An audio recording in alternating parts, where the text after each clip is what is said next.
And besides being a visionary, she's a woman who's taking some risks, I can say, but also great leadership in bringing other foundations together on what we think are some of the most prominent problems of our beloved state. I really congratulate you, Judy, of bringing, I think it's 7 or 8 foundations now on the gun violence prevention initiative. I think by leveraging efforts, we will really reach more and more people and really make this a national priority, and we really count on your leadership. We also have tremendous staff, the senior management, the senior leadership, the program officers, the staff who dedicate endless hours every day to really reduce the health inequities that the foundation has set up as priorities. Part of that is to choose many of you as grantees. There is a whole process to decide which of the applications are going to be granted or not.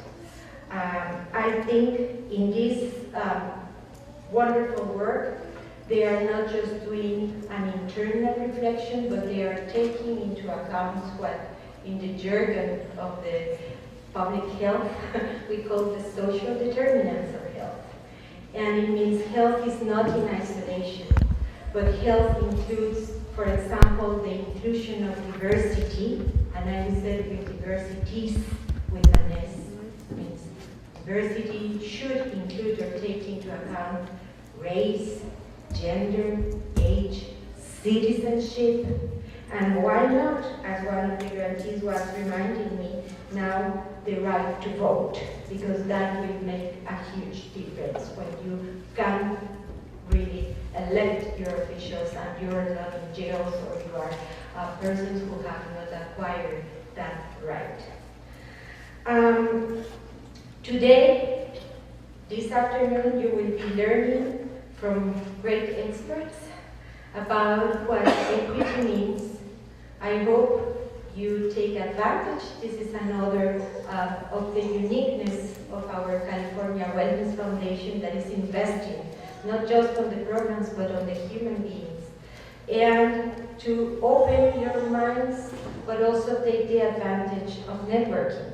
Because as Judy is doing with other foundations, I think when we leverage and bring the resources together from many sources, we will really make an effort. So take the advantage of networking.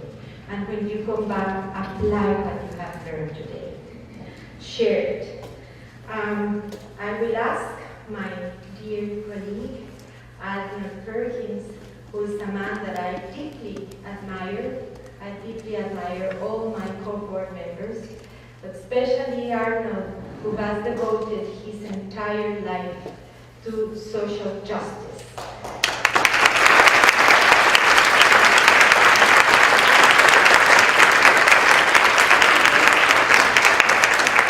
Before leaving this month, I would like to share with you a reflection of a French philosopher of the 19th century, Anatole France. And please listen to this, listen with the heart. To achieve our goals, we do not only have to plan. We do not only have to act, but we have to believe in what we do. Thank you.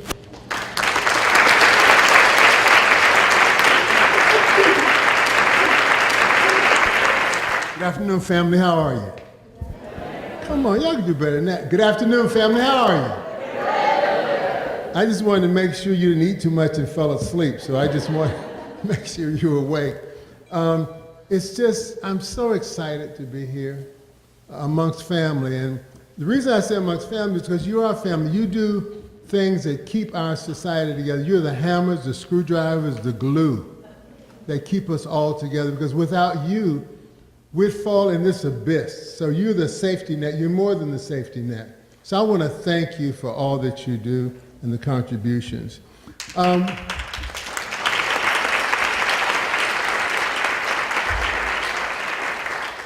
Always give yourself a hand. That's always important.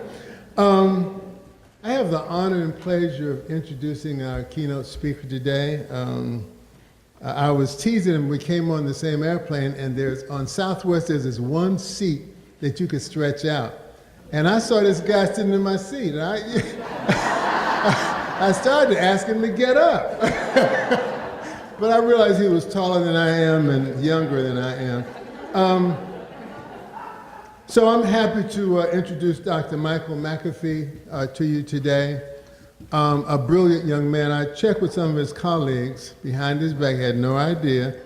And they describe him as a team builder, a cross-section thinker who has a national perspective, a deep thinker, a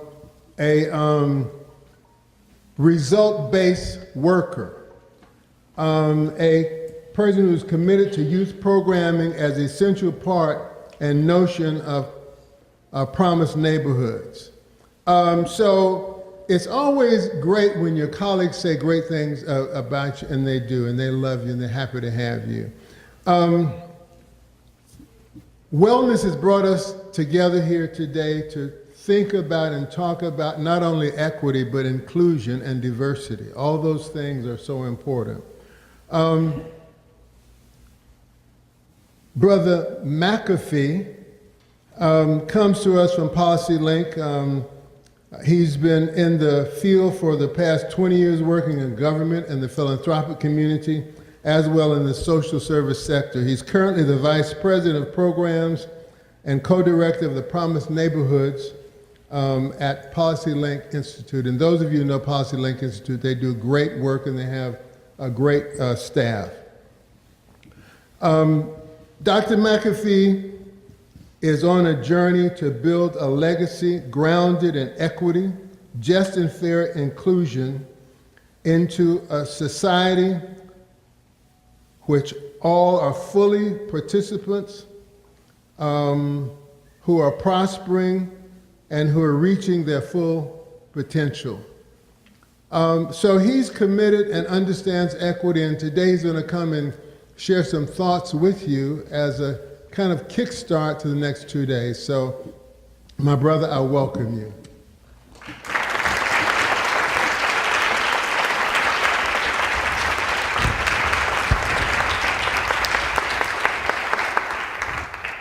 Good afternoon. I am always nervous to be amongst my peers. I am always nervous. And I'm always thankful as well. And yesterday and a couple of days, it's been another heavy week. And I want to share a couple of things with you about my journey, because something was said earlier that is true. I believe in what I'm saying. But more importantly, I believe in what I'm doing. And I want to talk to you a little bit about, I'm just going to talk to you about my own personal journey for equity, because we got to find our own way to it. I'm not going to talk to you a lot about philosophy and all the theories and all that. I'm going to try to share with you how I operationalize it. And I want to start with telling you a little bit about what I hold, what that drives me. I'm the first to go to college, and every day I'm reminded of the folks who did not get out. Every single day. And my mother is the translator. Many of you all know how this works in your family. I talk to her twice a day, and I hear what's happening with my sisters and my nephews and my nieces. And it's because of folks like you in this room that I'm even able to stand here, because you all manifested equity in my life when I was struggling trying to find my way. And I'm really awake right now because I'm so thankful that in so many ways, whether it's in my work or my personal life, I can repay that deep debt of gratitude. I was telling someone, sometimes it's hard to live in worlds where you are, one day you're in the White House, and the next day you're in the hood, and the next day you don't know if you're going to be in the hood. And last week, I get a call, and my nephew is in trouble again. And I've been trying to get custody of my nephew for 2 years, but can't get custody of him. And the court system and the school system provides no support. So now, as I told the judge the last time I saw him, when he gets about 16, y'all gonna want to treat him like a man. Well, he's there now. So he broke into the apartment complex, took some keys, and started breaking into people's homes. And now they want to put him away for 25 years in the state of Kansas. Now, this has been a 3-year buildup. No counseling, no nothing. So you know if you can't get an attorney, what that means, right? So of course, I get the call. And I'm thankful that I can even be in a conversation. I call the attorney and say, how much is it going to cost to help him out? Well, we start the conversation at $15,000. That's just to save a life, to start the process. And what I was thankful about is I wouldn't even be able to be in that conversation if it wasn't for folks like you in this room. To be able to have the resources to say, okay, he is not going to just not be able to fight. And I share that to say, what I'm holding is the hopes and aspirations of folks who don't get to sit in the rooms that I get to sit in, who, for them, opportunity is still too random. And for us in this room, we can do something about it. So I come to this work with an anger. I come to this work with an expectation that I will be in results-based conversations. And I come to this work believing that the work that I'm doing is to lift up the voice, wisdom, and experience of community, not my ego and not what I want to do. And because of that, I want to talk to you about how I operationalize that in a frame, the person, role, and system frame. The person frame means that I come to this work ready to join. I come to this work ready to join. I come to this work with an irreverence and an intolerance for folks who don't want to fight. I had to learn not to judge folks who aren't ready to fight. So when I talk about person, it means how do you get yourself together enough so that you can join effectively? I also come to this work in my person that this work is my vocation. I don't have anywhere else to go. This is it. And for many of you in this room, you know what that feels like. Well, I'm just not going to get up and go to investment banking or something because it's tough. This is all I got. And I share that because when something is your vocation, you manifest differently. And so in my person, I always say I have to work somewhere where people love me. And I say that deliberately because if folks do not love me, they won't know what to do with my energy and they will fire me. They will. It's happened before. It's happened in Kansas City. That's where I learned to find love, by getting fired. But 2 places in my career I've had that, starting my career at the Greater Kansas City Community Foundation and now at PolicyLink. And the one thing that was consistent in all that has been my backbone, my vocation. I got fired in Kansas City for having the audacity after white folks made my career to say to white folks that, you know what, youth development supports should be high quality no matter where you exist. And if you disagree, we don't need to debate it and do other research reports, just put your children or grandchildren in it. So imagine a 20-year-old telling folks like Don and Adele Hall of Hallmark Cards, Bill Esprey of Sprint, that. And then actually having the audacity to believe that they would listen. That meant I got ran out of Kansas City. But it was the best gift that I ever got, folks, because in my person I had to deal with one thing and one very important thing. That was this. Did I just want to be quiet, make $90,000, not even 29 yet, in Kansas City, that's pretty good, and just look the part and be the part, but not do the work? That's all I needed to do. And sometimes you can say, yeah, you know, I know what I'll do in those moments, but when you really are confronted with, you know, is your career going to be over? Are you going to be evicted? And how will you take care of your daughter that you just had and you're not married and you're trying not to become a statistic? It becomes real very quickly. And so I'm blessed with that gift of knowing this is it for me. Because what that told me was I knew what I wanted to fight for. So in my person, that's how I show up. In my role, I say, my role is an HR function. That's all it is.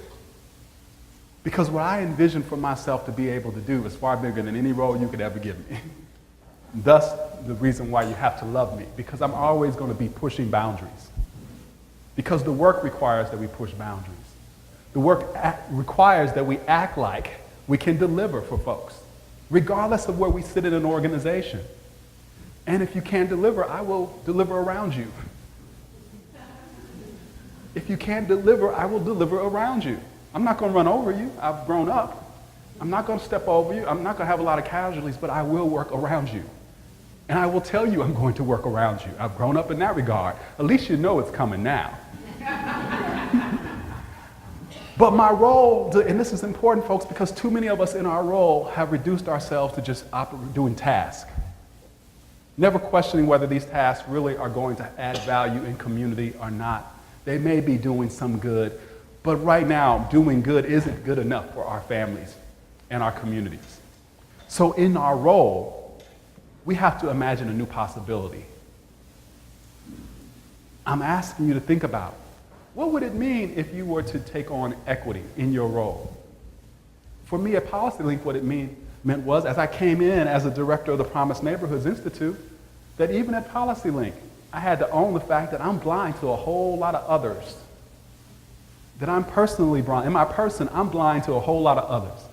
And when I came from Kansas City to Chicago to California, I got a schooling in all the various forms of identities that exist. It's a great lesson, but it opened my eyes to I don't have all the answers either. So even at an equity organization, we need to turn inward and open ourselves and make space for folks. And what that looks like sometimes is sometimes we hire folks that others would never hire. They don't have all the fancy degrees. They come from places and show up a little differently. And it requires us to go above and beyond to help equip them to do the job. That's equity, folks. If you're going to bring folks in community into the work, we have to be willing to invest. Not just hire them and say, give it the program, be like everybody else here. And if you can't make it, goodbye. So in our role, we have to create space. We have to nurture and support and be loving. But we also have to be willing to introduce things that will disrupt the culture. When I came to PolicyLink, we introduced the discipline of results-based accountability, and folks used to laugh at me for a couple of years. Because what I was trying to do was get us to think about what's our population? What are we trying to advance in terms of results? Not just equity, but what type of equity results? Because you can easily get seduced into doing good work and doing a lot of stuff and make a case for it. But is it commensurate with your God-given abilities? That's always what I'm asking myself. And to be at a place where you're bringing in a foreign energy, you're bringing in foreign concepts, and to be able to get those entrenched, to where today, if you ask PolicyLink, what's our population? It's the 100 million living at 200% of poverty. That's a big leap forward from us, from just saying we're going to be a moving to opportunity organization that's going to advance equity wherever it shows up, to now starting to say, really, if that is our population, what does it mean for us in terms of what we're going to undertake? Because that's a big number. That's unsettling. That means it's no longer enough for us just to come up with good frames. It's no longer enough for just to write good reports. It means that we've got to join in community in ways that we haven't joined before and figure out how to accelerate results on the ground. That's dangerous territory. It's the right territory. But even for an organization who put equity on the map, what it says is what we're doing isn't good enough. And to be able to have an organization that can own that in spite of their success is the work, folks. That's what we're undertaking. And so what does that mean in our work now? It means that we've got to get clear about the various sectors that we want to influence and what we want to influence. And it means we've got to be really clear about the types of conversations that we want to have.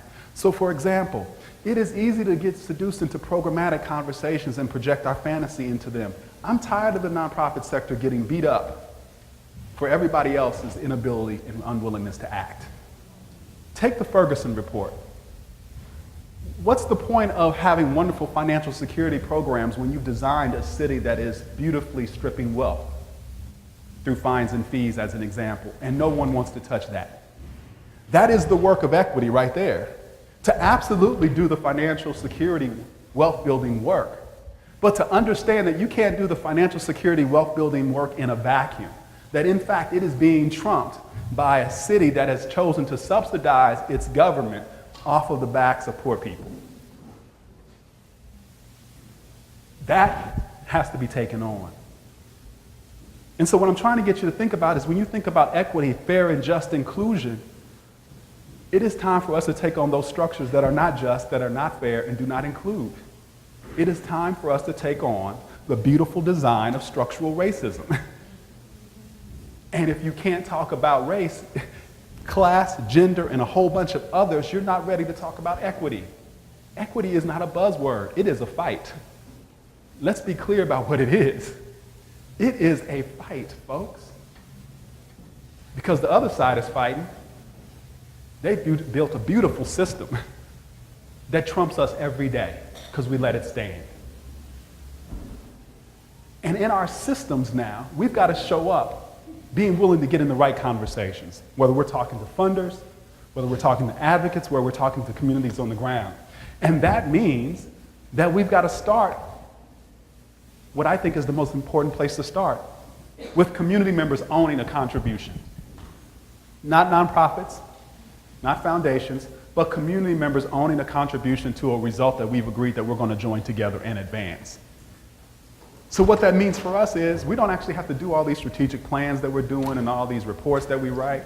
All we need to do is show up in community and be ready to join, folks. There's too much work avoidance going on in our sector. Equity has become work avoidance because we prefer to write instead of lead. We prefer to talk instead of get on the ground and join. And because we're not connected on the ground, we spend 6 months, a year, 2 years, and still can't figure out what to do. But someone is getting paid, a whole bunch of consultants, a whole bunch of us, to work avoid. What I'm inviting you to think about is there's a huge opportunity for us in equity right now. Now that folks can at least utter the word, let's help situate the work and help them understand what the work is. And let's do that with humility and grace and invite people to take the journey. Because the sooner we can start walking in the right direction, the sooner we can start getting some stuff done. And what equity demands of us right now is for each and every one of us to be able to set the right conditions for the right work to happen, the right conversations to happen, for all of us to hold the complexity of crafting the right mix of solutions. So there's a couple things I want you to think about when you're in these conversations. What's the population that you're serving? When we talk about that in Promised Neighborhoods, we're always talking about serving at least 51% of the folks who need it in a community because we feel like we've grown up. If you read Voices from the Field, it tells you where the large-scale community change work has come from. We are mature now. So that means our solutions need to be mature. No more initiatives, no more little programs by themselves. They need to be nested within a complex ecosystem of solutions that we're going to advance. That's the hard work. To have a mix of solutions that includes families first owning contributions, high quality, consistent execution of programs, improving the ways our systems behave and relate to folks who don't have the resources that we have. And then for us to have the audacity to do the advocacy work to advance policy in community. That mix of solutions has to be there, and if you don't know the population, you easily get sidetracked into one-offs. This work can no longer be one-offs. We have to build community with all of its complexity, and as leaders, we're ready to do that. So for me, when I was thinking about the sabbaticals, and I was like, man, one day I'm gonna grow up and be able to get one of those. So, I applaud all of you all who got it. But I was also thankful because you have been working really hard. And for me right now, the respite is in the fight. The respite is in the fight for me right now. Joining with other folks. That's where I find my peace. Is joining with others to take on this fight. And what that means, folks, is that in your person, in your role, and in the systems that you operate, your voice has to be more profound and cut through all the noise. It means the things that I will say in the hood, I need to be able to say in the White House. The things I say in the hood, I need to be willing to say when I'm talking to funders. The things I say in the hood, I need to be able to say on camera when I'm in a room like this. It's time for us to align our person, role, and system into one authentic package. And if folks want to be upset with that, it's okay for them to sit with their uncomfortableness. My job is to be respectful but disruptive, folks. That's my job. And the moment I don't want to do that job, there's plenty of other places where I can go. There are plenty of other places that I can go, but I chose to leave HUD because I wanted to keep pushing. When I had security, when I had nice compensation. And so if I wanted to move and I wanted to do this work, I need to do this work. And I'm asking you, as you think about how do you go around helping people move from talk to action, can you think about a couple of things? Get yourself ready. Think about how you reimagine your role. Think about what is it in the systems conversation you're going to have. Be clear about holding the interest of a population and actually what you want to do for them. You'd be surprised how the conversation changes when you go to a meeting and you start talking about the interest of a population instead of whatever people just put on an agenda. And then can you think about what is the discipline that you actually hold that allows you to perform better? Think about a sector or a coach who actually can't articulate the offense and defense they want to run on a team. Well, too many of us show up and actually don't know how to join with others because we actually are operating with a skill set, whether it's results-based accountability or Six Sigma or something. What's the skill that you have mastered that allows you to move groups, that allows you to set the right container to hold all the conflict and do what our job is, which is to align all the beautiful contributions that ultimately aggregate up into getting some type of change in community? That's our work. That is our work. And if you don't have the skill that you can name that you've mastered to align contribution, you're operating off of raw talent, and that is no longer good enough. So I'm inviting you to think about what have you mastered that you struggle with daily to get good at so that when you create the container to get results, something transformative will happen in your work. We're already doing good work, but that's not enough right now. So as I close, I want you to think about something.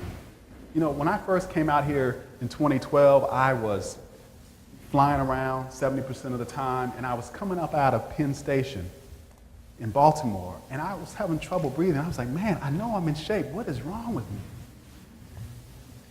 And I got to the top of the stairs, and I had to sit down for like 10 minutes and catch my breath. Unfortunately, I was in D.C. for the weekend, and I went to the Minute Clinic at CVS. I was just going to see if they could give me some. I thought I was getting a cold. Fortunately, they were closed.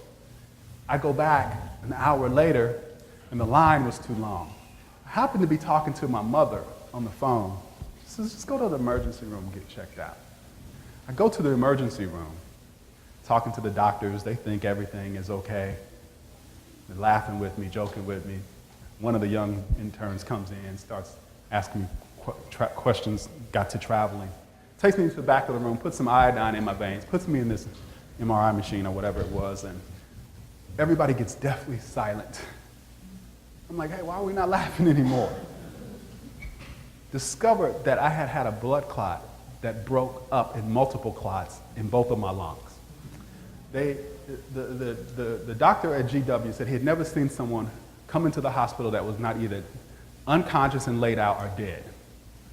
And so every time, so 3 days I'm in the hospital, but it was actually the best 3 days of my life outside of getting fired in Kansas City.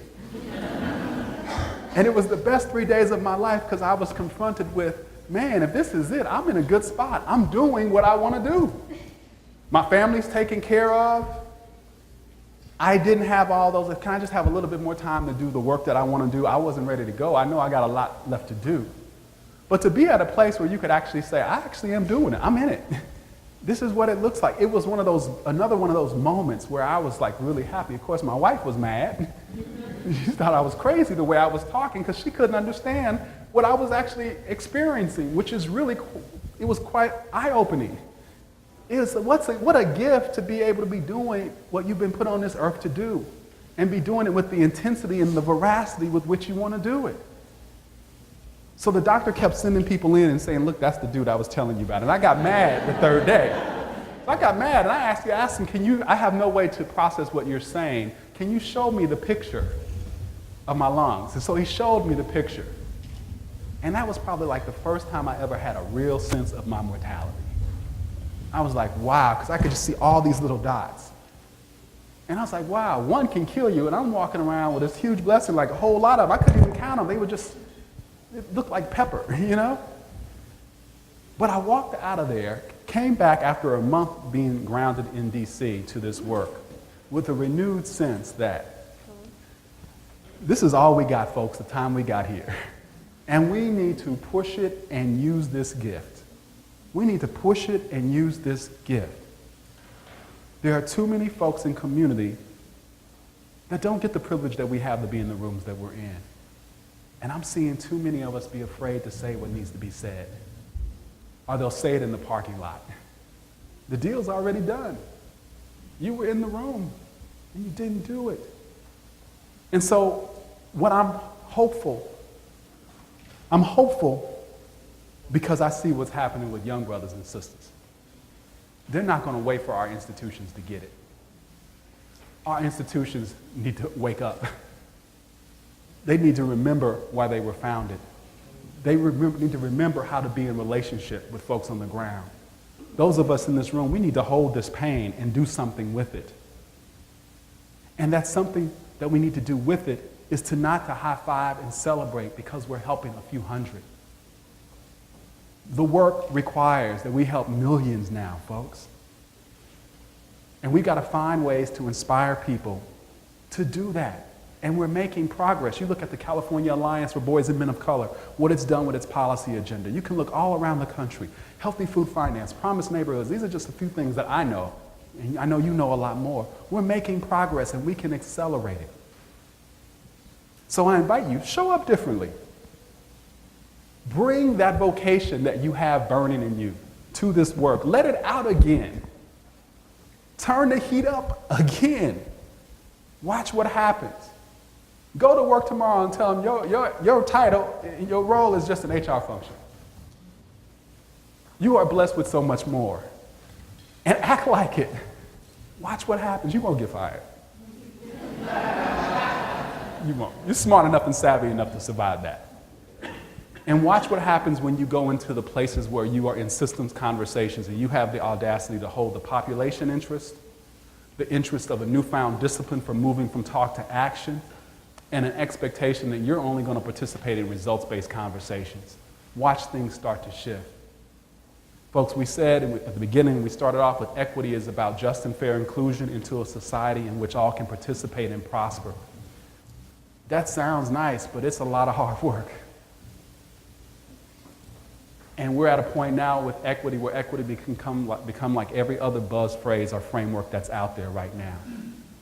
This is about the life that we're going to choose to live. So I'm honored to be here. I'm honored to just share my own personal journey of creating space, being open to the things that I don't get about equity and still be willing to move the work. To be able to say it's okay to be angry, we should be angry, and we can be angry and still be healthy and productive and work with folks. And just because we're passionate does not mean we don't still have to hold grace to bring people along to this work. It's no use in us just talking to ourselves. That's what the work requires. So I'm asking you to think about what is your package that's going to show up differently. Every day I'm trying to work on that leadership package that can get a few bigger results. Move the ball just a little bit more. So think about, what do you need to manifest that will make this world a better place so all our brothers and sisters can participate and prosper? Thank you.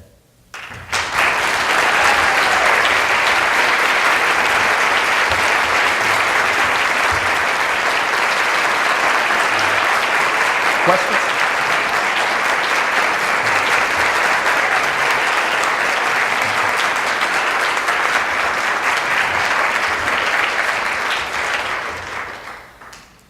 I think we have a few minutes for some questions. Thank you so much. So inspiring and provocative. I would love to get your thoughts on this election year. She's just going to come out and just what hit me with you it. said in that context, either way. You know what I think in this election? I'm actually, when I watch the news, I get angry. But the reality is I could care less about it because poverty doesn't know a political season. So what I believe is that we have to be good enough to operate no matter what the landscape. And one thing I know about coming out of poverty, folks already know how to survive. They're going to be all right regardless, because half the policies ain't intended for them anyway. So when I think about it just from a street smart standpoint, that conversation isn't about the folks that I care about. I need to make it about that, no matter who's in office. And so that's honestly what I think, that poverty doesn't know a political season, and PolicyLink needs to be good enough as an institution to get results no matter what the political landscape, no matter what the financial, whatever. That's the job of leadership, folks, to get fit with the environment. And so that's what I'm holding. So I'm not caught up in the hysteria. I'm thinking about what's our policy agenda for both options. One's going to look very different than the other, but we need to be ready to go. So that means we're talking to staffs right now, we're doing the work that we've got to do, and if we have to move to a state strategy, we move to a state strategy. If we got to move to a city strategy, we move to a city strategy. This is a big world. I see it full of abundance. So I'm not quite worried about it. That's why I said that's one of the things I think about when you come from a place where you're challenged, you develop resilience. I'm not afraid of either one of them.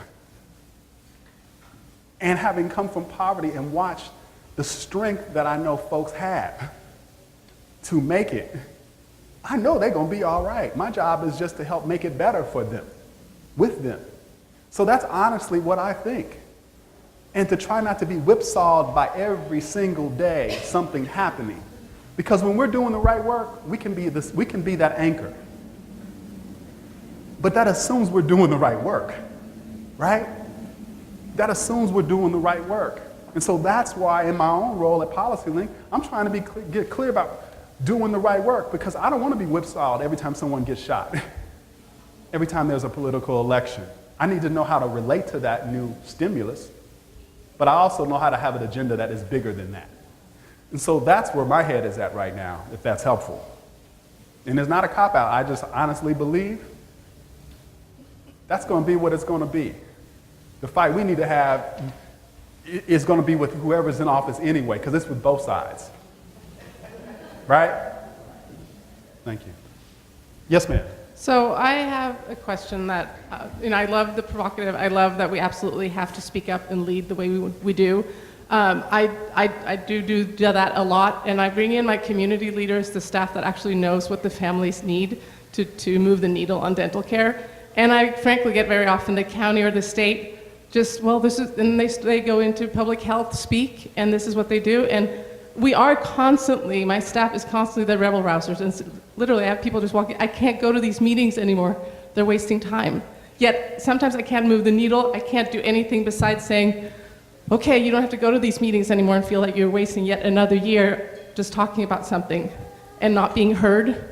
And so then all I do and what we do as a team is just to work around it and go, okay, what's the partner that will work with us, that will actually address it for the families. But then sometimes I get frustrated because I know there's all this money being wasted, all these grants coming to people who are they're just wasting it, people, and bringing in more consultants. And I get frustrated. I don't know if you have any advice or this is the resource handbook you can get to deal with that, because frankly, the county and the state, they do a lot of those projects and they're not listening, even though we keep speaking up. Right.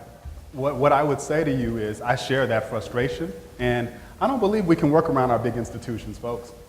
Our job is to get them to perform. That's the challenge, right? And I know you're not trying to say you work around them, you're trying to keep doing good work. So I get that. But part of our problem is that we haven't figured out how to really align with folks on the ground and channel their energy. I mean, you think about what Black Lives Matter movement was able to accomplish in Ferguson by joining with other advocates to actually get the state to change the financing structure for fines and fees. That's a perfect example of an inside-outside game, but too often we're not doing that consistently. We only think of it in crisis terms, right? But imagine if we really were using all those advocates to put pressure on folks the way we need them to put pressure. Now that's dangerous territory. Because you are igniting conflict, folks. You are igniting conflict with an expectation that institutions are going to serve differently. That's what I meant when I said you got to be willing to want to do this work, because that's scary and it has implications for our institutions. But if more of our institutional leaders come together and push like that, it won't be so foreign soon. So for many of us, we've got to get in the room and hold a different conversation, which is, If folks will not listen to us in our professional way of doing it, how do we align where they're going to experience it in a very different way? And that they understand that it's not a subversive tactic. There is an expectation of value here. That institutions that have been set up to serve with taxpayer dollars and other resources will do their job. That's creating a different culture of accountability and being willing to hold the accountability frame for whomever it applies to. Those are the conversations that I'm trying to have, and that's why I said I gotta be at a place that loves me. Because the expedient thing would be to do, when you feel that pain, is to place a call to PolicyLink and ask Angela to fire me. Does that make sense? Because that's what would happen. But that's not gonna happen. You see my point? Now, I just need to know how not to take advantage of that and work it, but that's the work. That's an example right there. That institutional barrier that you just identified, that's what we gotta figure out. And working around it simply means a big institution is unaccountable and not serving folks and crushing people in the process. That's why we can't work around it. Is that helpful? Thank you.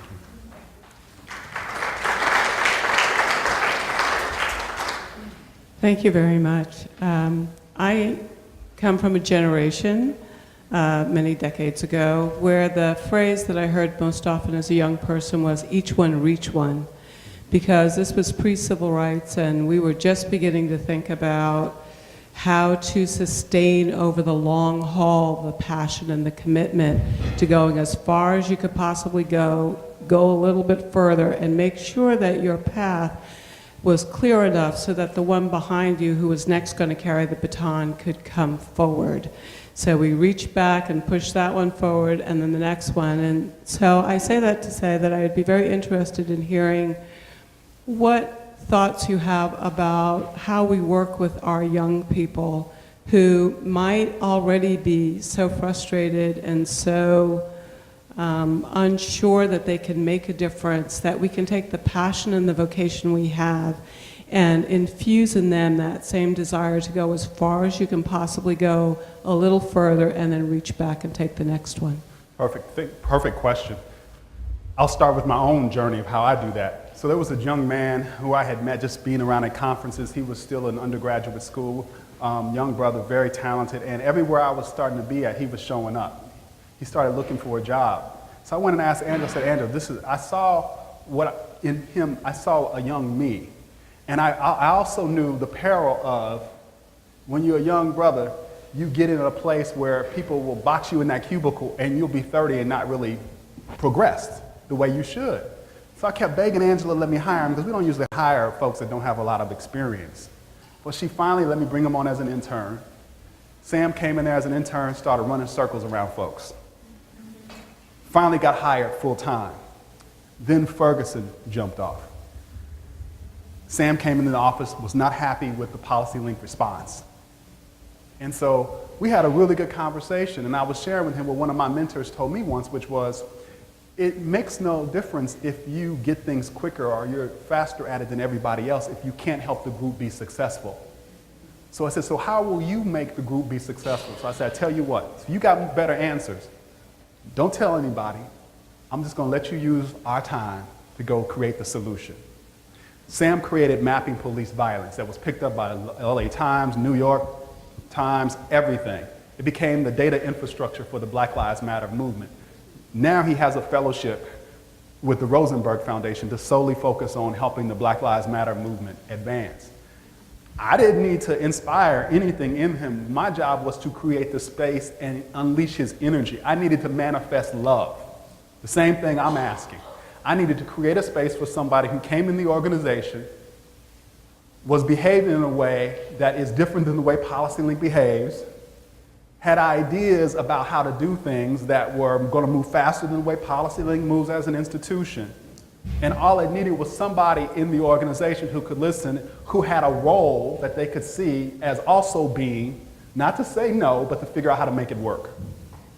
And now Sam is one of the top 3 to 5 leaders in that movement. And so that's how you do it, folks. You bring them in. They're dying to get in. One of the things I hate the most about my challenge of growing up was that usually it was African-American men who were my biggest barrier.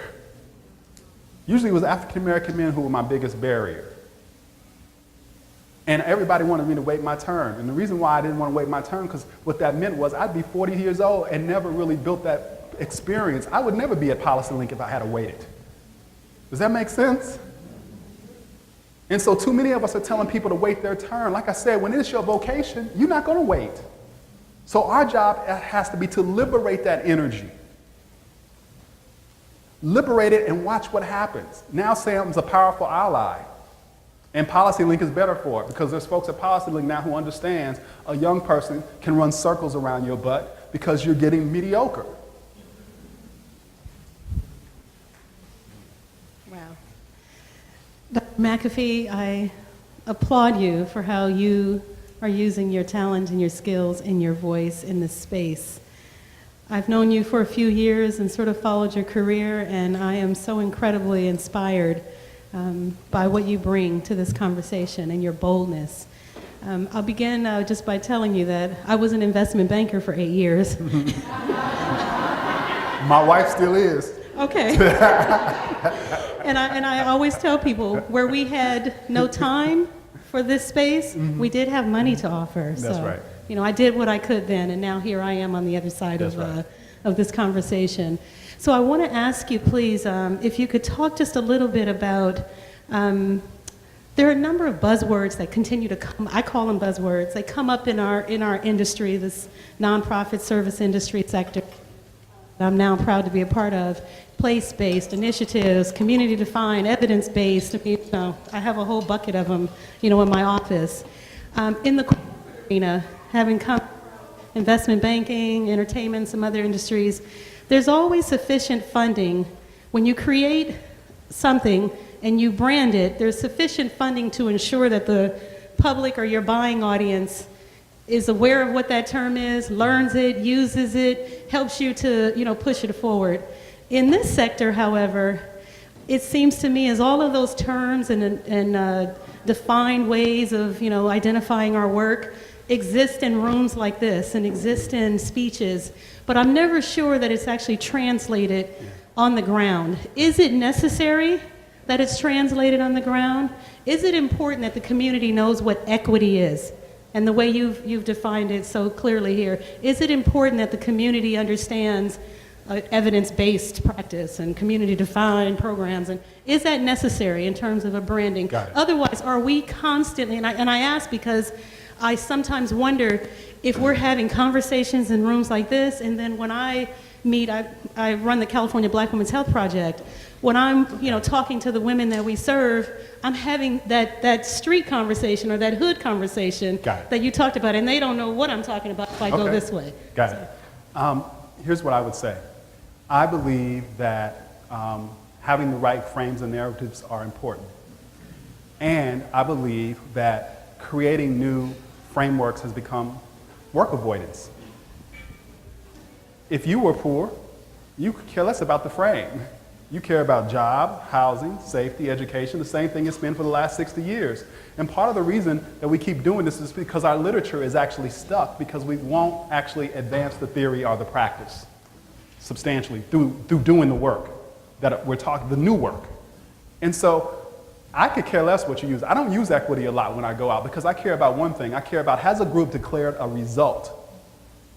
Can they articulate a measure of progress, an indicator, and tell me what the baseline is and where they want to move from it? And then can I look at the right mix of solutions and tell me, does it hold what I said? I can tell if I'm in an equity conversation. Does that make sense? So I don't need to argue with you about whether it's place-based or equity. Everything happens in place technically. So I don't need to get in all that. If you want to do that, go to the university and do that. I'm talking about advancing results-based work. Does that make sense? So until you declare something, a result, and are talking about a measure of progress, we're not in a results-based conversation. And so those are the types of conversations that I resist. Our job is not to be seduced by the framework, but to amplify the results. And too often the framework is absent of any result connection. Does that make sense? And so that's why we're all confused. And then we don't hold language discipline. I come up with a definition of equity, some other institution has to one-up me. The reason for that is because the structure of the capital is designed to do that. So we've got to fix the structure of the capital to focus on what the work is, the results-based work, help people understand that, and then we'll be okay. So for me, that's just what I think about it. I want to be in the results-based work, not haggling over the frames. Yes, sir. We got about 5 more minutes, I believe. Good afternoon, good brother. Thank you so much for your words. My name is Sammy Nunez. I'm Executive Director of Fathers and Families of San Joaquin, located in Stockton. I think y'all been doing some work out there as well. Yes, sir. And I just really loved the way you described equity as being just and fair inclusion into a society in which all can participate, prosper, and reach their full potential. And it's not lost on me that you're the director for the promised neighborhoods and related to the promised zones. I guess my question revolves around, as somebody that works in the trenches there in Stockton and the Central Valley, where a lot of folks are being forced to migrate to, and folks are being pushed into that community, priced out of the Bay Area. It seems like Oakland is it's so close in proximity, but it's such a huge distance in terms of opportunity.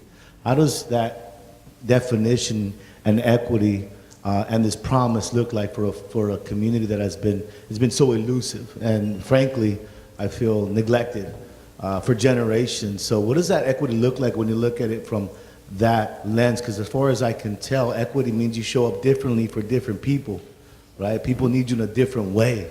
Mm-hmm. And I guess I do agree that place matters, not just race, but place matters in this whole scenario. So I just love your perspective on that. One example is if you think about, we believe the economies happen regionally. They don't happen just locally. So part of the problem is when you think about economies being regional, how do you actually create pathways to transportation that are regional in nature? How do you create school systems that don't have such disparate opportunity in them that is regional? How do you begin to work with those municipalities, those entitlement jurisdictions, to make sure that they are passing better renter controls and those types of things?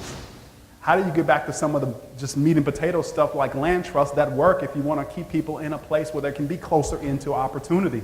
Those are the things that we work on with municipalities right now in an effort that we call All In Cities. Because we believe that if an equity agenda is going to be advanced, it's going to be advanced locally, connected to a regional economy, and our job has to get those mayors and elected and those department heads to begin to advance an equity agenda, whether it's through their comprehensive plans, their consolidated plans, et cetera. It's got to get baked into that stuff. So that's the work that we're doing right now.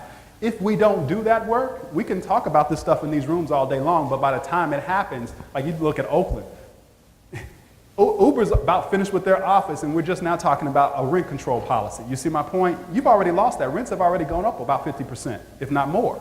So it's a little too late. So this is what I mean when I say, are we going to haggle over definitions, or are we going to focus on doing the work? While we were talking about definitions, developers were buying up the land. We could have been doing that. Does that make sense? Because once that's gone, it's gone. I mean, you're just now arguing philosophically. So we know the rules of engagement in capitalism. Hal Brenner calls it economic warfare. If we know that, then why don't we play that game and do that work? Does that make sense? So that's what we got to do. If we don't do that work, we're going to continue to lose and be behind the curve. And that's why we're always talking about gentrification when the market is already hot and it's a done deal. 2 more and then we'll be done. So in my vocation, I often use reflection and inquiry as a practice. And so I have a tactical question that I hope has more strategic implications for my work. But do you have 2 or 3 compelling questions that help to shift a conversation from a service-based conversation to a system-focused conversation? If you ask what's your number, when you have a big number, it's hard to get to services only there and program. That's why I said, what is your number? Because the population is always going to be my anchor.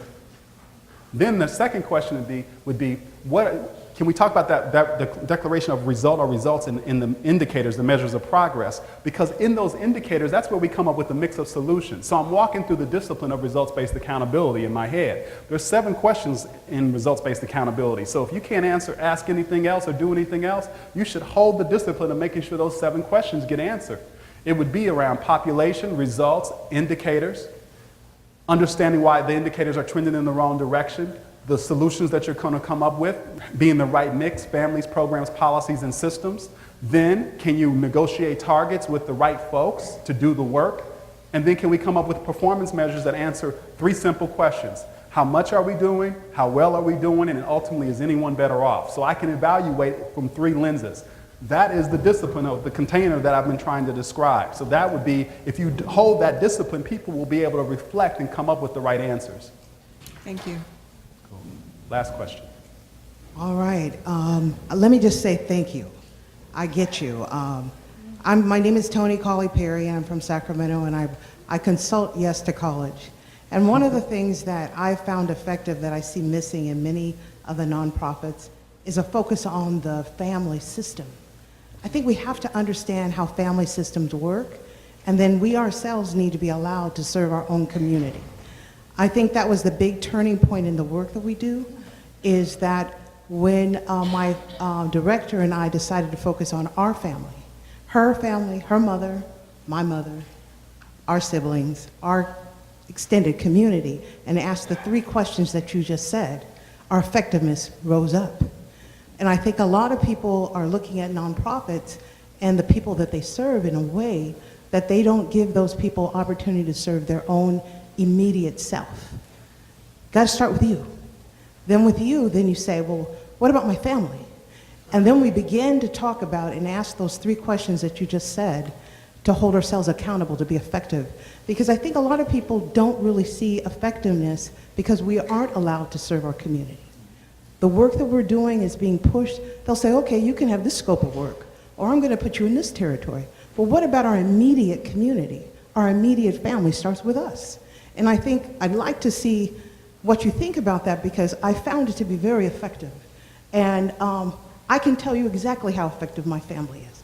I can tell you that I can ask them to come to a meeting and they'll all be there. And so when we, just last year, we had a resolution through the state of California with Dr. Pan, making African American Women's Health Legacy Month for the state of California. When Sharon's mom and my mom walked into the Capitol the first time in their lives, I knew we were effective. Yeah. So I just want to say, for all the people that are here, until you allow the people that you are your staff to serve themselves and work with their direct immediate family, we can't get to systems because we're not talking about the first system, that is the family system. Thank you. Yeah, I would agree with you. And I would say, if you look at things like the new book that came out called Eviction, part of the challenge is that we're often designing things for our source of capital, as opposed to the way people live their lives and the complexity that's involved in that. And if you look at a thing like Eviction, that book that really looks at how really mothers are being evicted and what their life looks like, we would be designing stuff very differently if we had unstructured capital to design stuff to meet their needs and still be held accountable. So what I would invite you to think about is exactly what we know a host of other industries do. They look at our behavior and they design stuff to accommodate our behavior. That is the work that we have to do, and you've got good exemplars in the books like Eviction and others that really look at the nature and structure of the family unit and how they experience poverty. And the more we can bring those insights into our work, the better off we will be in terms of making the case that we need capital structured in a very different way to get a different set of solutions that get us to a different set of results. So thank you for your time.